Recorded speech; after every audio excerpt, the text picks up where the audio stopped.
e cascate che volevi sorvolare svolazzando, convinto come eri, che nulla poteva deviarti. Sogna, ora amico mio, sogna, per capire qual è la tua interminabile corsa. Vivi nei ricordi di ciò che è stato il tuo passato figlio, quello che hai vissuto felicemente, appagato e soddisfatto. Sogna ora, amico mio, e immagina quale sarà il tuo futuro. Costruisci la nuova vita nell'alveare degli insegnamenti che hai raccolto. Cammina diritto, a testa alta, memore di ciò che hai costruito nel tuo vivere, quale esempio da lasciare ai posteri. Guardati allo specchio e vedrai che in fondo, nella tua immagine che si riflette, ci sei sempre tu, che ne illumini il venire, il seguito delle tue esperienze raccolte. Sogna, amico mio, di poter vivere nell'eterno, lasciandoci ciò che ci hai donato, con l'insegnamento del tuo vivere felice. L'amore, sì, è stata l'aspirazione dei tuoi, scusate ma io ho la voce, l'ispirazione dei tuoi gesti, come se fosse la musa dettata dal tuo cuore che apriva le strade del tuo cammino. Continua a vivere la tua vita fino a quando essa ti accompagnerà, prendendo la tua mano per trascinarti in un prossimo vivere, nella tua sempre e solita gloria che sei riuscito a costruirti attorno. Vivi ancora la vita, amico mio.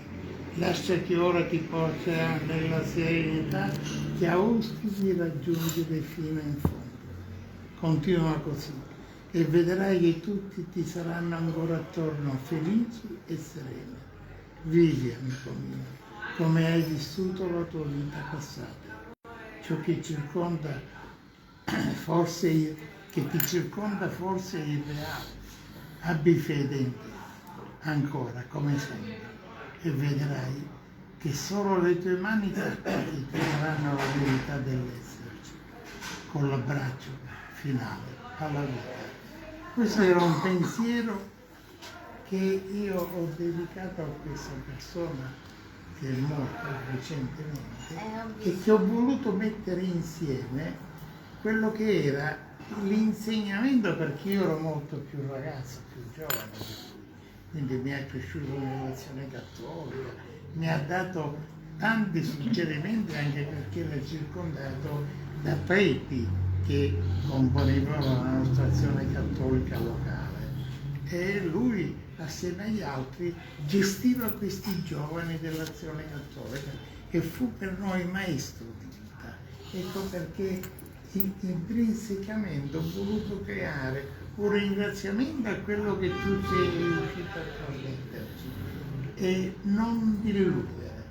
Stai morendo, stai perdendo la tua vita, ma ci sarai sempre, perché hai potuto lasciare dentro di noi e in ognuno di noi quello che hai voluto insegnarci. Filippo voleva dire qualcosa?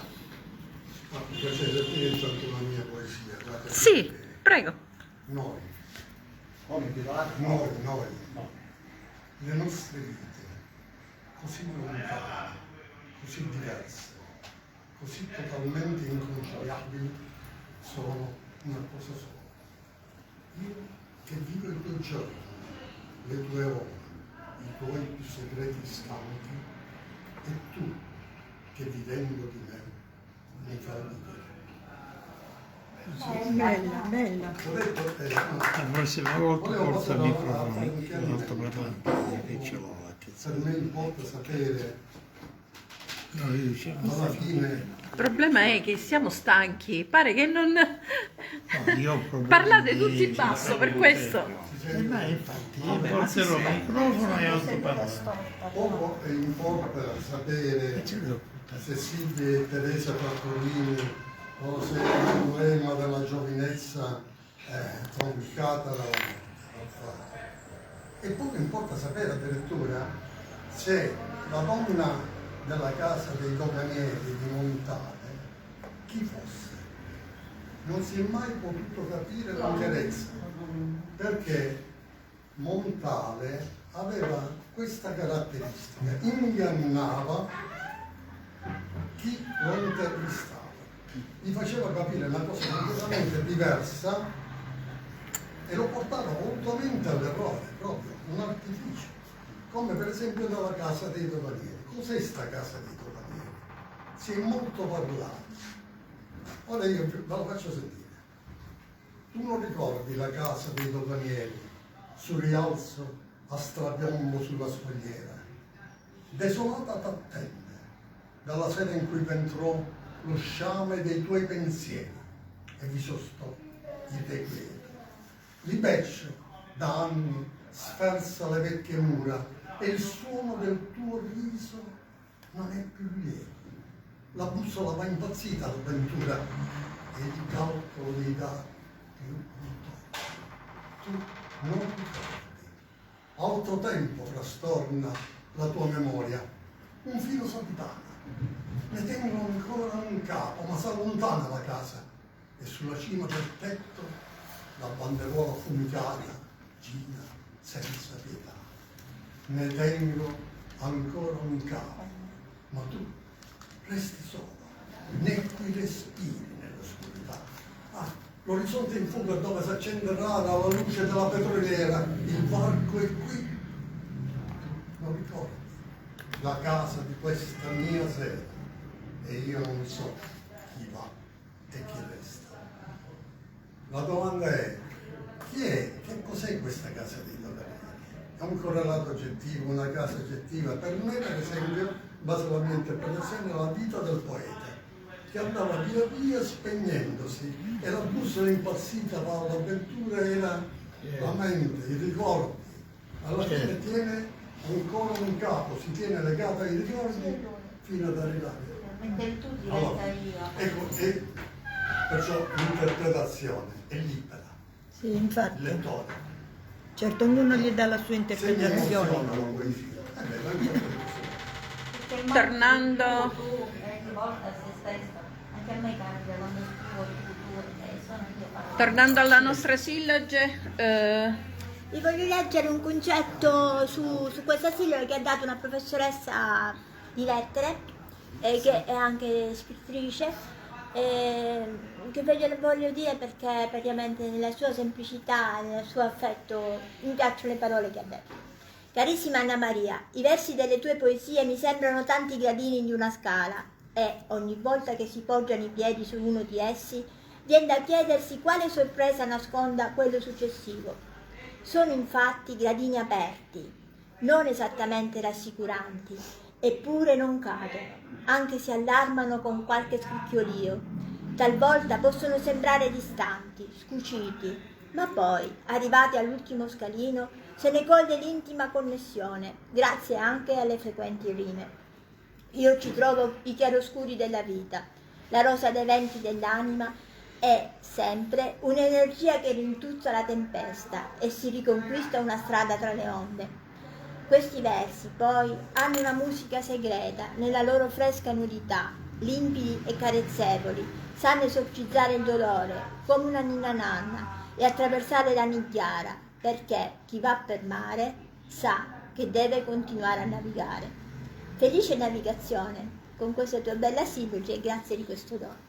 complimenti. Bella. Volevo chiedere a Franca Scolari se vuole fare qualche domanda alla nostra autrice.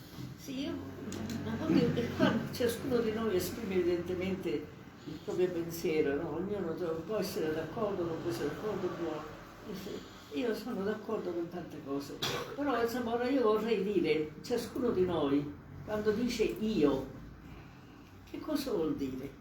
La propria personalità, cosa vuol dire io? Io è una parolina immensa, perché siamo noi, io.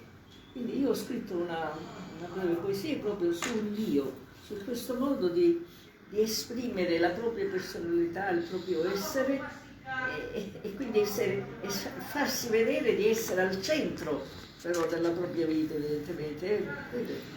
Io, cosa sono io? L'esaltazione dell'io. Allora, io, la poesia è intitolata Io. In principio era il verbo, ed ecco la parola, dono divino che l'uomo conquistò nei secoli. Ecco la parola che se lieve ed amica conforta e lenisce, come odoroso balsamo. Se crudele ed infida abbatte e ferisce come lama tagliente. Ed ecco le parole che volano nell'aria e sono miliardi di sillabe che si intrecciano su miliardi di bocche. Ma ce n'è una, breve ed immensa, gravida di un intero mondo, che è il fulcro della nostra esistenza e attorno a cui arrotoliamo la nostra vita, che è la nostra esistenza e la nostra essenza. Una parolina che in tutte le lingue ha lo stesso significato, che è il nostro principio e nostra forza, ma può anche essere nostra debolezza e nostra sconfitta. Una parolina che nasce con noi nel balbettio di bimbo e che resterà con noi sino alla fine, al calar della falce, e che anche davanti a Dio la pronunzieremo chiedendo perdono e pietà, perché come sempre sulle nostre labbra fatalmente essa sorgerà, io, e diremo a Dio, Signore, io ho peccato, ma io ho anche amato e ti ringrazio per questa parola, compagna nel mio cammino e con la quale mi hai concesso di avere la mia identità e la mia dignità. Brava, Brava, bellissima, bellissima. Ascolterei ora un'altra poesia di Anna Maria della Sil Genigliara e poi facciamo una breve pausa e ritorniamo dopo qui ad ascoltare altre poesie e a fare altre domande. I colori della vita. Aiutami, amore, a dare alla vita colore. Una pennellata di rosso, perché a volte si deve saltare il fosso. Un po' di giallo, perché tutto sia più bello. Qualche sfumatura di grigio, sia sempre qualche indugio. Ci metto un po' di blu, per quando penso non ci credo più. Voglio un po' di bianco, capiterà che sono stanco. Il verde non può mancare, mi piace e mi fa sperare. Ci sarà qualche punto nero, prima o poi si fa sera. Illumina con una stella il mio pianto, diventerà uno schianto. Avrò bisogno di tanto azzurro per continuare a sognare. Che mi parli di cielo e di mare, sempre, quando non ci sei, quando non è come vorrei. Allora, un momento di relax.